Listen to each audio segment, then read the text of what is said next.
Everyone, आज हम पढ़ेंगे क्लास 9th हिंदी एनसीईआरटी की कविता एक फूल की चाह।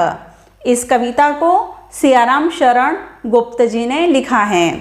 इस कविता के अंदर एक कहानी छिपी हुई है। कहानी इस प्रकार है।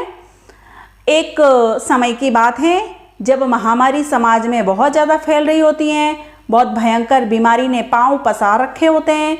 उस समय एक सुखिया नाम की छोटी सी बच्ची होती है।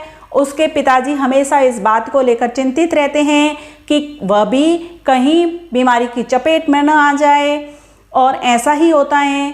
सुखिया को जब उसके पिताजी बार बार बाहर जाने से मना करते हैं, लेकिन फिर भी वह नहीं मानती हैं। वो छोटी होती हैं, उसके खेलने का मन होता रहता है और वो घर से बाहर निकलती रहती है। एक दिन वो बुखार से पीड़ित हो जाती है। जब बहुत ज़्यादा बुखार उसको सता रहा होता है, वो बहुत ज़्यादा तृप्त होती हैं बुखार से, तो वो अपने पिताजी से कहती हैं कि मेरी इच्छा है कि मुझे देवी के प्रसाद के रूप में एक फूल चाहिए। उसके पिताजी ये जानते हैं कि वो अछूत जाति के और मंदिर में प्रवेश नहीं कर सकते। फिर भी वो हिम्मत करके एक दिन मंदिर के अंदर जाते हैं और वहाँ से फूल प्राप्त कर लेते हैं। लेकिन जैसे ही वो आ रहे होते हैं कि लोग उनको पहचान लेते हैं। वहाँ के लोग उनको बहुत ज़्यादा उनके साथ में मारपीट करते हैं और यहाँ तक कि उनको जेल में भी डाल देते हैं। 7 दिनों के बाद में जब वो जेल से छूटकर वापस आते हैं तो वो देखते हैं कि उनकी बच्ची, जिसके लिए वो फूल लेने गए थे, देवी के प्रसाद के रूप में फूल प्राप्त करना चाहते थे, वो उनकी छोटी सी बिटिया अब नहीं रही है। इस बात का उनको बहुत पछतावा होता है कि अंत समय में वो अपनी छोटी सी बेटी को गोद में भी नहीं ले सके और अपने ऊपर वो बहुत ज़्यादा पछतावा महसूस करते हैं इस बात का कि वो अंत समय में भी अपनी बेटी के पास में नहीं रह सके। उस कहानी को लेकर ही ये कविता रची गई है, जो कि सियाराम शरण गुप्त जी द्वारा लिखी गई है। प्राचीन समय में जो छुआछूत की भावनाएं प्रबल थी, उसको यहाँ प्रकट किया गया है। तो कविता इस तरह से है। उद्वेलित कर अश्रु राशियां हृदय चिताएं धधकाकर महामारी प्रचंड हो फैल रही थी इधर उधर। क्षीण कंठ मृत वत्साओं का करुण रुदन दुर्दांत नितांत भरे हुए था निज कुशरव में हाहाकार अपार अशांत। एक महामारी प्रचंड रूप से फैली हुई थी, बहुत तेजी से फैली हुई थी, जिसने लोगों की अश्रुधाराओं को उद्वेलित कर दिया था, भाव विभोर कर दिया था लोगों को और सबके हृदयों में आग लगा दी थी। हृदय चिताएं धधका कर, अर्थात सबके हृदयों में आग लगा दी थी। लोग इतने डर गए थे, लोगों की मृत्यु हो रही थी, लोग अपने प्रियजनों को खो रहे थे। इससे लोगों के हृदय जल रहे थे। जिन औरतों की संतानें उस महामारी की भेंट चढ़ गई थी, उनके कमजोर पड़ते गले से लगातार करुण रुदन निकल रहा था। वो रो रही थी, वो माताएं उस कमजोर पड़ चुके रुदन में भी अपार अशांति का हाहाकार मचा हुआ था। उद्वेलित कर अश्रु राशियां हृदय चिताएं धधका कर उस महामारी ने महामारी प्रचंड हो, जो बहुत ही तेजी से प्रचंड होकर जो फैल रही थी इधर उधर, जिस महामारी ने सबके हृदयों में आग लगा दी थी, सबके आंखों से आंसुओं की झड़ियां लगा रखी थी। अश्रु राशियां अर्थात आंसुओं की झड़ियां, उद्वेलित करना यानी कि भाव विहल करना, सबको जिसने भाव विहल कर रखा था, फैल रही थी इधर इधर। वो महामारी इधर उधर सब जगह फैल रही थी। क्षीण कंठ मृत वत्साओं का करुण रुदन दुर्दांत नितांत अर्थात लगातार, क्षीण कंठ अर्थात गले, क्षीण यानी कि दबे हुए, मृत वत्साओं का, ऐसी माएँ जिनके वत्स मृत्यु को प्राप्त हो चुके थे, ऐसी माओं के कंठ क्षीण हो चुके थे, दब चुके थे, उनकी आवाज अब नहीं रही थी, गले बंद हो चुके थे। करुण रुदन, वो करुण रुदन था उनका, दुर्दांत नितांत, जो लगातार चल रहा था। नितांत अर्थात लगातार, जो नितांत रुदन चल रहा था वो दुर्दांत था, जिसे दबाना हो, जो दब चुका था, ऐसा करुण रुदन था। भरे हुए था निज कुशरव में हाहाकार अपार अशांत। वहाँ पर बहुत ज़्यादा उस महामारी की वजह से हाहाकार मचा हुआ था, अपार, जिसका कोई पार नहीं था, जिसका कोई अंत नहीं था, इतना हाहाकार मचा हुआ था और अशांति थी, सब जगह अशांति थी। बहुत रोकता था सुखिया को, न जा खेलने को बाहर, नहीं खेलना रुकता उसका, नहीं ठहरती वह पल भर। छोटी सी बच्ची सुखिया, उसके पिताजी कह रहे हैं ये कि मैं उसको बहुत रोकता था कि बाहर नहीं जाना है, न जा खेलने को बाहर, नहीं खेलना रुकता उसका, नहीं ठहरती वह पल भर। पल भर के लिए भी वह घर में नहीं रुकती थी, बार बार चली जाती थी। वह छोटी बच्ची थी। मेरा हृदय कांप उठता था, बाहर गई निहार उसे, यही मनाता था कि बचा लूं किसी भांति इस बार उसे। उसके पिता, जो सुखिया के पिताजी है, वो सोच रहे हैं कि मेरी इच्छा रहती थी कि इस बार इस महामारी में उसे बचा लूं, क्योंकि वो छोटी सी बच्ची है, कहीं ऐसा न हो जाए कि वह काल का ग्रास बन जाए, वह मृत्यु को प्राप्त हो जाए। महामारी बहुत ज़्यादा फैल रही है और वह महामारी में मृत्यु को प्राप्त हो जाए, कहीं ऐसा न हो। उसके पिता को हमेशा इस बात का डर सताए रहता था। भीतर जो डर रहा छिपाए, हाय वही बाहर आया। एक दिन ऐसा ही हुआ, जो डर उसके पिताजी को सता रहा था वह वास्तविक रूप धारण करके बाहर आ गया। एक दिवस सुखिया के तनु को ताप तप्त मैंने पाया। उसके पिता, जो सुखिया के पिता हैं, वो कह रहे हैं कि एक दिन सुखिया के तनु को, सुखिया के शरीर को ताप तप्त, ज्वर से पीड़ित, बुखार से पीड़ित मैंने पाया। उसके पिता ने देखा कि छोटी सी बच्ची बुखार से पीड़ित है। ज्वर में भी हल हो बोली वह, क्या जानूं किस डर से डर, मुझको देवी के प्रसाद का एक फूल ही दो लाकर। वह अपने पिता से कहती हैं कि मैं डर को नहीं जानती, डर क्या होता है, क्या जानूं किस डर से डर, मुझे कोई डर नहीं लगता है, किसी डर क्या होता है मैं तो ये भी नहीं जानती। मुझको देवी के प्रसाद का एक फूल ही दो लाकर। हे पिताश्री, मुझे तो देवी के प्रसाद का एक फूल लाके दे दो, मुझे तो बस वही चाहिए। क्रमश कंठ क्षीण हो आया, शिथिल हुए अवयव सारे, बैठा था नव नव उपाय की चिंता में मन मारे। जान सका न प्रभात सजग से, हुई अलस कब दोपहरी, स्वर्ण घनों में कब रवि डूबा, कब आई संध्या गहरी। सुखिया में इतनी भी ताकत नहीं बची थी कि मुंह से कुछ आवाज निकाल पाए। क्रमश कंठ क्षीण हो आया, क्षीण यानी दब गया, कंठ यानी गला, धीरे धीरे सुखिया का गला दब गया। शिथिल हुए अवयव सारे, शिथिल यानी कि शिथिल होना यानी कि न हिलना, निढल हो जाना। अवयव अर्थात अंग, उसके सारे अंग शिथिल हुए जा रहे थे, रुक गए थे, हिल नहीं पा रहे थे। बैठा था नव नव उपाय की चिंता में मन मारे। वो पात्र, मुख्य पात्र इस कविता का सुखिया के पिता कह रहे हैं, बैठा था नव नव उपाय की चिंता में मन मारे। सुखिया के पिताजी नए नए उपायों की चिंता के अंदर मन मार के बैठे हुए थे कि क्या उपाय करूं कि सुखिया ठीक हो जाए, सुखिया खड़ी हो जाए। जान सका न प्रभात सजग से, हुई अलस कब दोपहरी, स्वर्ण घनों में कब रवि डूबा, कब आई संध्या गहरी। उसके पिता किसी चमत्कार की आशा में चिंतित हुए बैठे थे। पता ही नहीं चला कब सुबह से दोपहर हुई और फिर संध्या गहरी, संध्या आ गई, संध्या छा गई, शाम का समय हो गया। जान सका प्रभात सजग से, सजगता से वो प्रभात को देख भी न पाए। हुई अलस कब दोपहरी, कब दोपहर बीत गई, स्वर्ण घनों में कब रवि डूबा, स्वर्ण घनों अर्थात सुनहरे बादलों में कब रवि अर्थात सूर्य डूब गया, पता भी नहीं चला। कब आई संध्या गहरी और देखते ही देखते शाम हो गई। सभी और दिखलाई दी बस अंधकार की ही छाया, छोटी सी बच्ची को ग्रसने कितना बड़ा तिमिर आया। ऊपर विस्तृत महाकाश में जलते से अंगारों से झुलसी सी जाती थी आंखें, जगमग जगते तारों से। चारों ओर अंधकार ही अंधकार दिखाई दे रहा था, जो लगता था कि उस मासूम बच्ची को डसने के लिए चला आ रहा है। जो छोटी सी बच्ची है उसको खाने के लिए बड़ा तिमिर अर्थात अंधकार चला आ रहा है। जो गहरा अंधकार है वो उस छोटी सी बच्ची को डसने के लिए आ रहा है।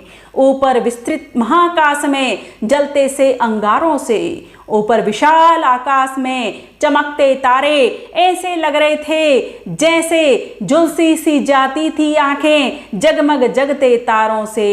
जैसे कोई अंगारे हो, उनकी चमक से आंखें झुलस जाती थी। वो आज तारे भी अंगारों से लग रहे थे, जैसे कोई जलते हुए अंगारे हो जिससे आंखें झुलस जाती थी। आज वो ऐसे प्रतीत हो रहे थे जो चमकदार तारे थे।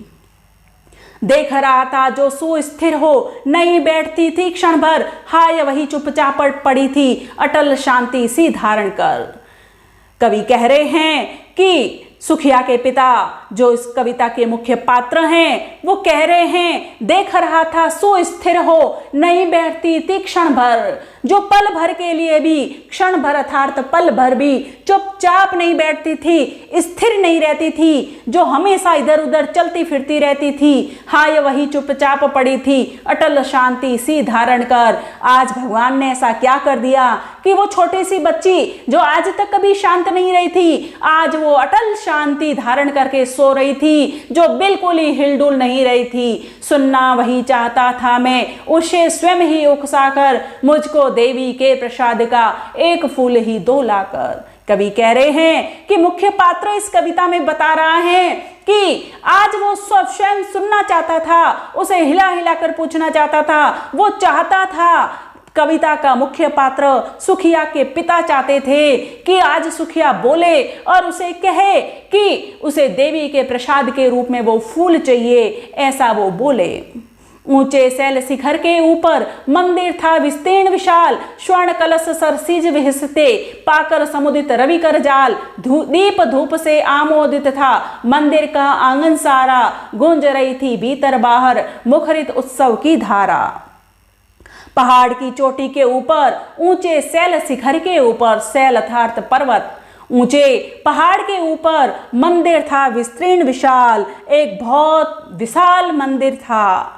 स्वर्ण कलश सरसिज विहसते, पाकर समुदित रवि कर जाल। उसके प्रांगण में सूर्य की किरणों को पाकर कमल के फूल स्वर्ण कलशों की तरह शोभायमान होते थे। स्वर्ण कलश सरसिज विहसते, पाकर समुदित रवि कर जाल। रवि अर्थात सूर्य, सूर्य की किरणों को पाकर वहां कमल शोभायमान रहते थे। जो कमल के फूल हैं वो स्वर्ण कलशों की तरह शोभायमान रहते थे। दीप धूप से आमोदित था मंदिर का आंगन सारा, मंदिर का पूरा आंगन धूप दीप से महक रहा था। गूंज रही थी भीतर बाहर मुखरित उत्सव की धारा। मंदिर के अंदर और बाहर किसी उत्सव का सा माहौल था, उत्सव जैसा लग रहा था। बाहर और अंदर पूरी हलचल थी, बहुत सारे लोग थे और एक उत्सव सा महसूस हो रहा था कि जैसे कोई बहुत बड़ा उत्सव हो। भक्त वृंद मृदु मधुर कंठ से गाते थे सभक्ति मृदुमय, पतित तारिणी पापहारिणी माता तेरी जय जय जय। पतित तारिणी तेरी जय जय मेरे मुख से भी निकला, बिना बढ़े ही मैं आगे को जाने किस बल से ढिकला।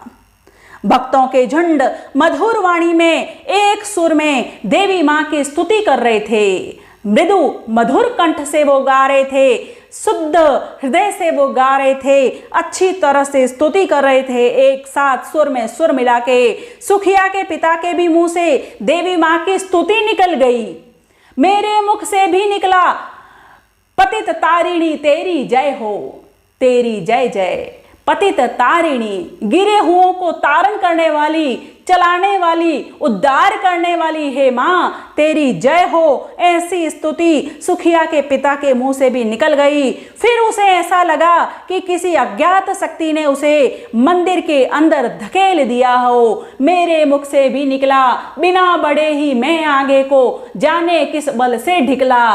वो आगे बढ़ना भी नहीं चाह रहे थे, लेकिन एक अदृश्य शक्ति ने उनको आगे की तरफ ढकेल दिया। सुखिया के पिता बता रहे हैं कि अदृश्य शक्ति ने उनको आगे की तरफ ढकेला। अज्ञात शक्ति ने उसे मंदिर की तरफ धकेल दिया उनको। मेरे दीप फूल लेकर वे अम्बा को अर्पित करके दिया पुजारी ने प्रसाद, जब आगे को अंजलि भर के भूल गया उसका लेना झट। परम लाभ सा पाकर मैं सोचा बेटी को माँ के ये पुण्य पुष्प दूं जाकर मैं। भक्तों के झुंड मधुर वाणी के अंदर जब सुर के अंदर सुर मिला के स्तुति कर रहे थे, उसी समय वो सुखिया के पिता भी एक अदृश्य शक्ति के सहारे मंदिर के अंदर चले गए, मेरे दीप फूल लेकर वे अम्बा को अर्पित करके। पुजारी जी ने उनके हाथों से दीप और फूल लिए और देवी की प्रतिमा के आगे अर्पित कर दिए। दिया पुजारी ने प्रसाद जब आगे को अंजलि भर के। फिर जब पुजारी ने उन्हें प्रसाद दिया तो एक पल को वह ठिठक से गए।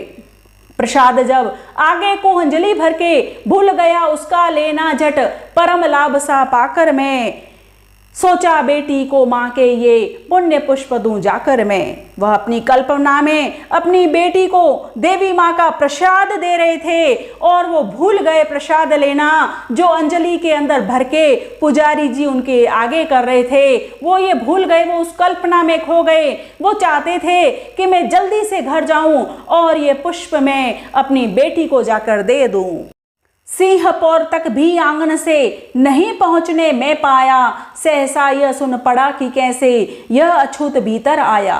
पकड़ो देखो भाग न जावे, बना धूर्त यह है कैसा, साफ स्वच्छ परिधान किए हैं भले मानुषों के जैसा। अभी सुखिया के पिता मंदिर के द्वार तक भी नहीं पहुंच पाए थे कि किसी ने पीछे से आवाज लगाई, अरे यह अछूत मंदिर के भीतर कैसे आ गया? इस धूर्त को तो देखो, कैसे सवर्णों जैसे पोशाक पहने हैं, कैसे वस्त्र धारण किए हैं इसने सवर्णों के जैसे, जबकि ये तो अछूत हैं। पकड़ो कहीं भाग न जाए। ऐसी आवाज सुखिया के पिताजी को सुनाई दी।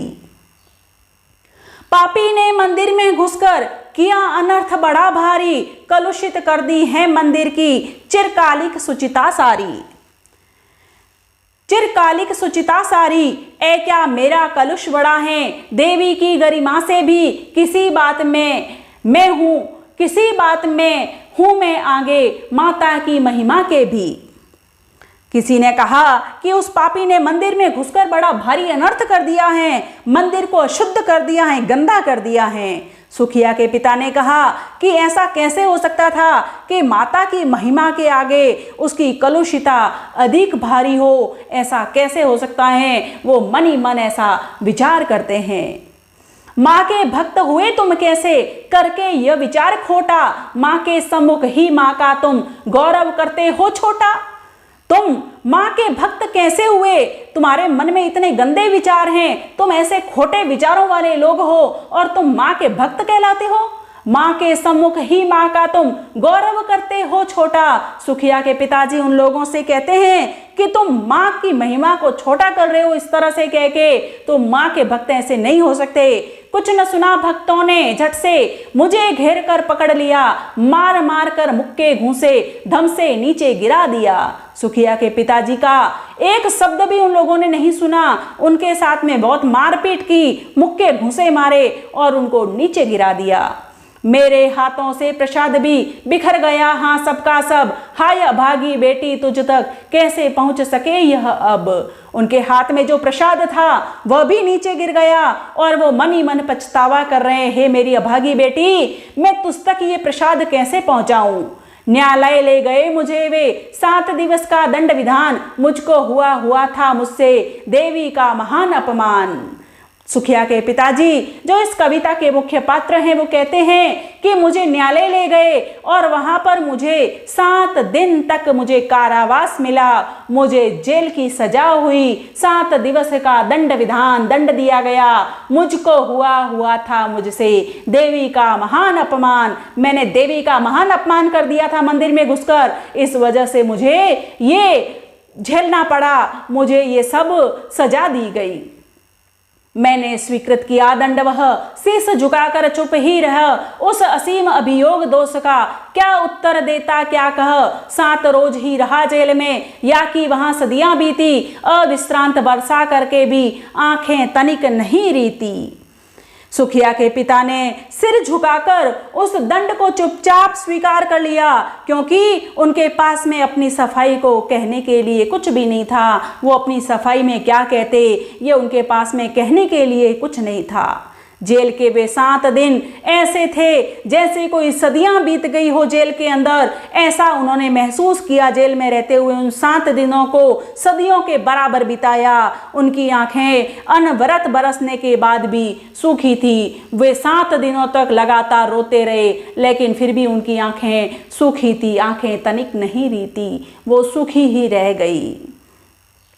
दंड भोग कर जब मैं छूटा, दंड भोग कर जब मैं छूटा, पैर न उठते थे घर को, पीछे ठेल रहा था कोई, भय गुर्जर जर जर तनु पंजर को। पहले किसी लेने मुझको, नहीं दौड़कर आई वह, उलझी हुई खेल में ही हाँ, अब की दीन दिखाई वह। कह रहे हैं इसमें जो कविता का मुख्य पात्र हैं सुखिया के पिताजी, वो कह रहे हैं कि जब वो जेल से छूटकर वापस आए, दंड भोग कर जब मैं आया, पैर न उठते थे घर को, तब मेरे पैरों में इतनी हिम्मत नहीं रही थी कि मैं अपने घर की तरफ जाऊं। पीछे ठेल रहा था कोई, भय जर्जर तनु पंजर को। उनके मन में एक भय उनको दिखाई दे रहा था, उनको एक भय सता रहा था। वो भय से ग्रस्त थे, उनकी काया को कोई घर की ओर ठेल रहा था। पहले किसी लेने मुझको, नहीं दौड़कर आई वह, उलझी हुई खेल में ही हाँ, अब की दीन दिखाई वह। अब वो हमेशा की तरह उनकी बेटी दौड़कर भी नहीं आई उनको लेने के लिए, न ही वह कहीं खेलती हुई दिखाई दी। उलझी हुई खेल में ही हाँ, अब की दीन दिखाई वह। जिस तरह से हमेशा वो छोटी बच्ची खेल के अंदर व्यस्त दिखाई देती थी या फिर अपने पिता को दौड़ती हुई लेने आ जाती थी, इस बार वह जेल से छूटने के आने के बाद भी उनकी बेटी उनको दिखाई भी नहीं दी और न खेलते हुए दिखाई दी, न उनको दौड़कर लेने आई। उसे देखने मरघट को ही गया दौड़ता हुआ वहां, मेरे परिचित बंधु प्रथम ही फूंक चुके थे उसे जहां। बुझी पड़ी थी चिता वहां पर, छाती धधक उठी मेरी, हाय फूल सी कोमल बच्ची, हुई राख की थी ढेरी। उसको देखने के लिए वह अपनी बच्ची को देखने के लिए सुखिया के पिता अपनी बच्ची को देखने के लिए मरघट अर्थात शमशान चले गए, शमशान घाट चले गए। गया दौड़ता हुआ वहां, मेरे परिचित बंधु प्रथम ही फूंक चुके थे उसे जहां। उनके रिश्तेदारों ने उस बच्ची को पहले ही उसका अंतिम संस्कार कर दिया था। वो वहां अपनी मृत्यु को प्राप्त हो चुकी थी और जल चुकी थी, फूंक चुके थे उसे जहां। बुझी पड़ी थी चिता वहां पर, छाती धधक उठी मेरी। यहाँ जो मुख्य पात्र हैं कविता के सुखिया के पिताजी, वो कह रहे हैं कि उसकी चिता जो बुझी हुई पड़ी थी उसको देखकर सुखिया के पिता की छाती धधक उठी। बुझी हुई चिता को देखकर उनका कलेजा जल उठा। हाय फूल सी कोमल बच्ची, हुई राख की थी ढेरी। उनकी सुंदर सी बच्ची अब राख के ढेर में बदल चुकी थी, अब वो बच्ची नहीं रही थी। अंतिम बार गोद में बैठी तुझको ले न सका मैं हाँ, एक फूल माँ का प्रसाद भी तुझको दे न सका मैं हाँ। वह विलाप करने लगे। सुखिया के पिताजी जो इस कविता के मुख्य पात्र हैं वो रो रहे हैं और रोते रोते कह रहे हैं कि मैं अपनी बेटी को अंतिम बार भी अपनी गोदी में नहीं बिठा सका। मैं कितना अभागा पिता हूँ कि मैंने अपनी बेटी को अपनी गोद में अंतिम बार भी उसको नहीं बिठा सका। वह विलाप करने लगे। उन्हें अफसोस हो रहा था कि अपनी बेटी को अंतिम बार गोद में न ले सके। उसे इस बात का भी अफसोस हो रहा था उनको कि वो अपनी बेटी को वह देवी का प्रसाद भी नहीं दे सके, जो उसकी इतनी इच्छा थी उसकी इच्छा की पूर्ति भी नहीं कर सके। इस तरह से इस कविता का अंत होता है जिसमें सुखिया के पिताजी को बहुत दुख रहता है इस बात का कि वो अपनी बेटी की इच्छा पूरी नहीं कर सके और किस तरह से उनके साथ में घटनाक्रम चला। कवि ने ये सारी जो बातें बताई हैं वो प्राचीन समय की हैं। प्राचीन समय के अंदर इस तरह की छुआछूत की भावना बहुत ही प्रबल थी, लोगों के साथ में इस तरह से होता था। ये प्राचीन समय में की घटना जो है वो एक कहानी को ही एक कविता का माध्यम बनाकर हम सबको सिखाया गया है। धन्यवाद।